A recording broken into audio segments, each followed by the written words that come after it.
Salut les fans de foot, vous l'avez sans doute vu passer partout, Nico Williams est de plus en plus proche du FC Barcelone. Mais est-ce vraiment une bonne idée? Est-ce que le Barça a vraiment besoin de lui? Et que se passe-t-il sur les autres gros dossiers du mercato?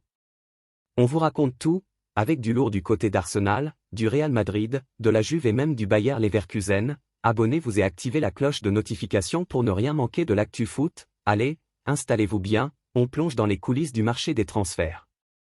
La tendance s'est inversée ces derniers jours, le Barça fonce finalement sur Nico Williams, après avoir un temps refusé de se positionner sur l'ailier basque, proche de signer l'été dernier. Mais le club catalan en a-t-il vraiment besoin? Il y a quelques jours encore, Deco et la direction sportive du FC Barcelone ne juraient que par Luis Diaz, l'ailier colombien de Liverpool. C'est lui qui était tout en haut de la liste de course du champion d'Espagne en titre, à la recherche d'un renfort offensif de qualité cet été. Mais la tendance a changé, et c'est désormais Nico Williams qui est l'objectif numéro 1 des Blaugrana.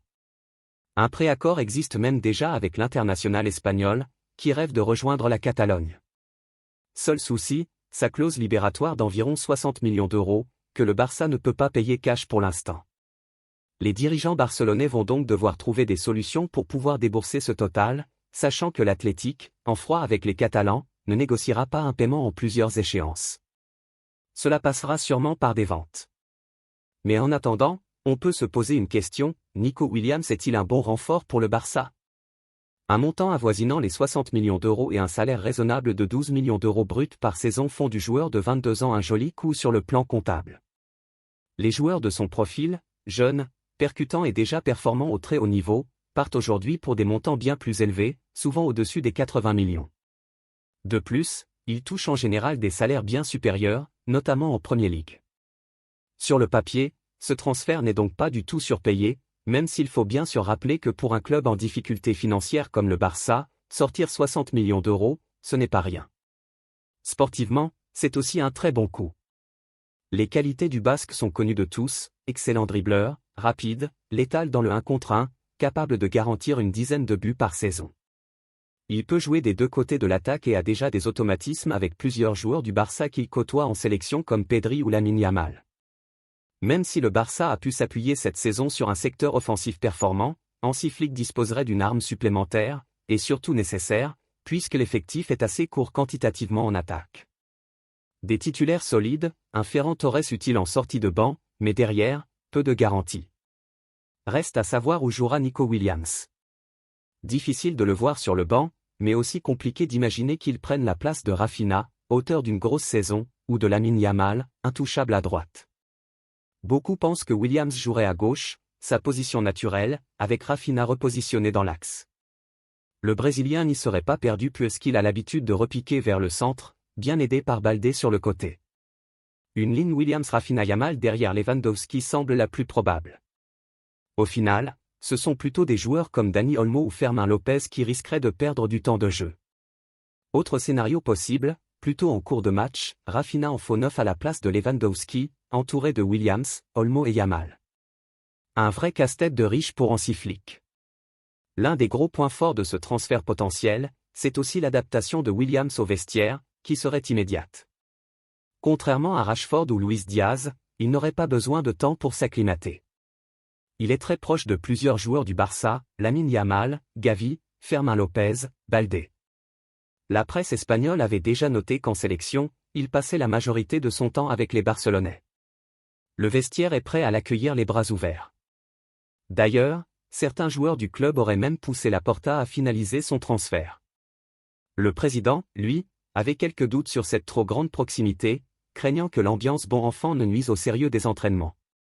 Et il y a aussi certains points faibles à considérer, sa prise de décision dans les derniers mètres, parfois hasardeuse, sa finition encore perfectible, et une fragilité physique qui l'a déjà embêté.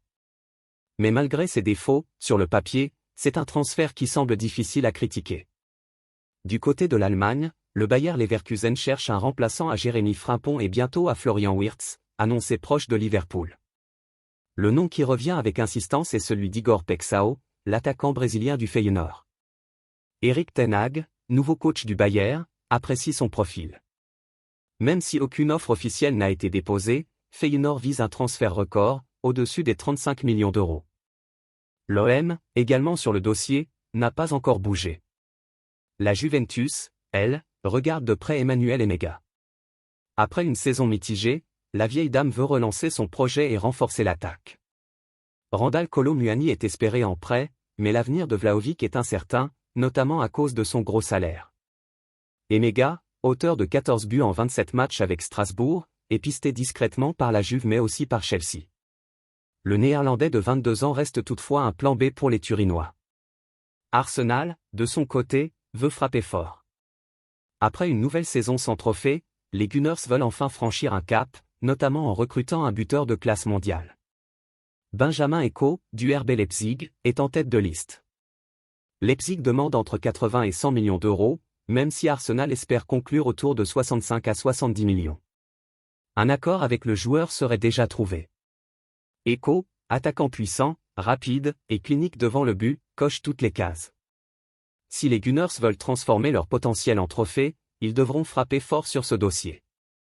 Au Real Madrid, Xavi Alonso a été impressionné par Franco Mastantuono lors de la Coupe du Monde des clubs avec River Plate. Il a salué sa maturité et son ambition, et se dit très impatient de l'avoir avec lui dans l'effectif madrilène après la compétition. Mastantuono semble bien parti pour s'inscrire dans le futur du club merengue. Strasbourg, qualifié pour la Conference League, vise Kandri Paé, jeune talent équatorien de Chelsea. Marc Keller a confirmé que des discussions sont en cours avec Bluco pour accueillir 3 renforts, même s'il ne pense pas pouvoir retenir Petrovic, gardien prêté cette saison, qui devrait viser plus haut. Enfin, le FC Barcelone pousse aussi pour Vanderson, le latéral droit brésilien de l'AS Monaco. Auteur d'une belle saison, il est estimé à plus de 35 millions d'euros. Les Blaugrana, en concurrence avec Tottenham, espèrent séduire le joueur grâce à leur projet sportif et la perspective de rejoindre la Catalogne. En quête d'un nouveau latéral gauche cet été, l'Atlético de Madrid multiplie les pistes. Si le club espagnol a un œil sur Andy Robertson, dont la situation demeure floue à Liverpool, Lucas Digne a été identifié comme une alternative crédible par les Colchoneros, indique le Daily Mail.